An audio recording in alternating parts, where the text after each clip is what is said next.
সন্তান যদি সৎ হয়, বিনীয় হয়, ভাই বোন তো দূরের কথা, বাবা মাও ঠকাতে থাকে। শুনতে খারাপ লাগলেও এটাই সত্য। বাবা মা সব সন্তানের চেয়ে এক রকম দেখে না। যে সন্তান পরিবারকে এক সময় দেখে, এক সময় সে খারাপ হয়, এটাই বাস্তব। আসসালামু আলাইকুম। আজকে বাজার থেকে অনেক ধরনের সবজি এনেছে। শীতের দিন, তাই সবজি খেতে ভালোই লাগে। তো আজকে তার মধ্যে থেকে আমি কিছু পটল নিলাম। পটলটাকে ভালো করে ধুয়ে নিয়েছি, তারপর পটলটাকে ভালো করে কুড়িয়েছি যাতে ছোলাটা উঠে যায়। তো করে ভালো লম্বা লম্বা করে কেটে নিয়েছি, নিয়ে হলুদ মরিচ লবণ দিয়ে মেখেছি, মেখে এগুলোকে একটা একটা করে ভাজবো।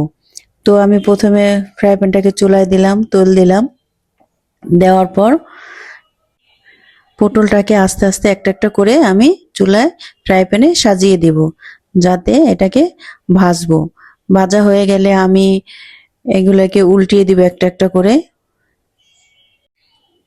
তো আমি প্রথমেই পেঁয়াজ ভালো করে ধুয়ে কুটে রেখেছি, কুচি কুচি করে, আর কাঁচামরিচও কেটে রেখেছি।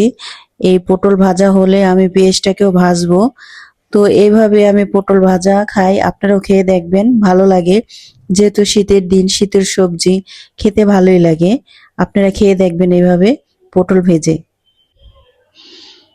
এখন আমার পটলগুলো প্রায় উল্টানো হয়ে গেছে, ওই পিঠ ভাজা হয়েছে, এখন উল্টিয়ে দিয়েছি। এই পিঠ ভাজা হবে, ভাজা হয়ে গেলে আমি সব পটলগুলো উঠিয়ে নেব।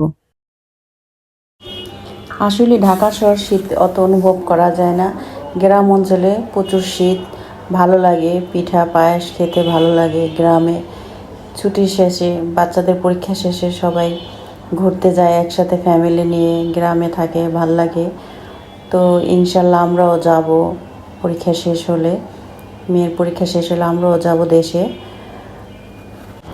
আমার মেয়ে তো এখনই যাওয়ার জন্য পাগল হয়েছে, মা দাদা বাড়ি যাব, দাদা বাড়ি যাব। তো আমি বলি তোমার পরীক্ষা শেষ হোক, তাহলে আমরা সবাই একসাথে দাদা বাড়ি যাব বেড়াতে, সবাই আনন্দ করব। ওর ছোটো মা আছে সেখানে, ভালো লাগবে। ওর চাচাতো ভাই বোন আছে, সবাই একসাথে ভালোই লাগে। তো গল্প করতে করতেই আমার পটলটা ভাজা হয়ে গেছে, এখন সব উঠিয়ে রাখবো। উঠানো হয়ে গেলে ফিরে আমি আবার ওটার মধ্যে, ফ্রাই প্যানের মধ্যে তেল দিব। তেলটা গরম হয়ে আসলে আমি যে পেঁয়াজটা কেটে রেখেছি সেই পেঁয়াজটাকে এখন দেব, কাঁচামরিচটাও দেবো, একসাথে ভালো করে ভেজে নেব। সামান্য একটু লবণ দেব যাতে পেঁয়াজটা লবণ লাগে। তো পেঁয়াজটা ভালো করে ভেজে নিয়ে আমি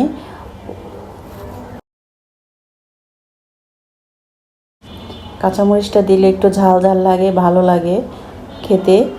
তো আমি এখন বাদামি কালার হয়ে আসলে আমি পেঁয়াজটাকে উঠিয়ে পটল ভাজার উপরে রেখে দেব। এই হলো আজকে আমার পটল ভাজার রেসিপি। আপনারা খেয়ে দেখবেন, ভালো লাগে। শীতের দিন, শীত এসে পড়েছে, সবজি খেতে ভালোই লাগে। আপনারা এভাবে পটল ভাজা খেয়ে দেখবেন, ভালো লাগে।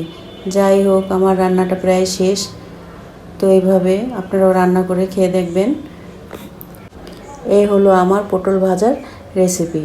আপনারা সবাই ভালো থাকবেন, সুস্থ থাকবেন, এই কামনা করে ভিডিওটি শেষ করছি। আমার ভিডিওটি ভালো লাগে লাইক, কমেন্ট, শেয়ার ও সাবস্ক্রাইব করে আমার চ্যানেলটির পাশে থাকবেন। সবাই ভালো থাকবেন, সুস্থ থাকবেন। আল্লাহ হাফেজ।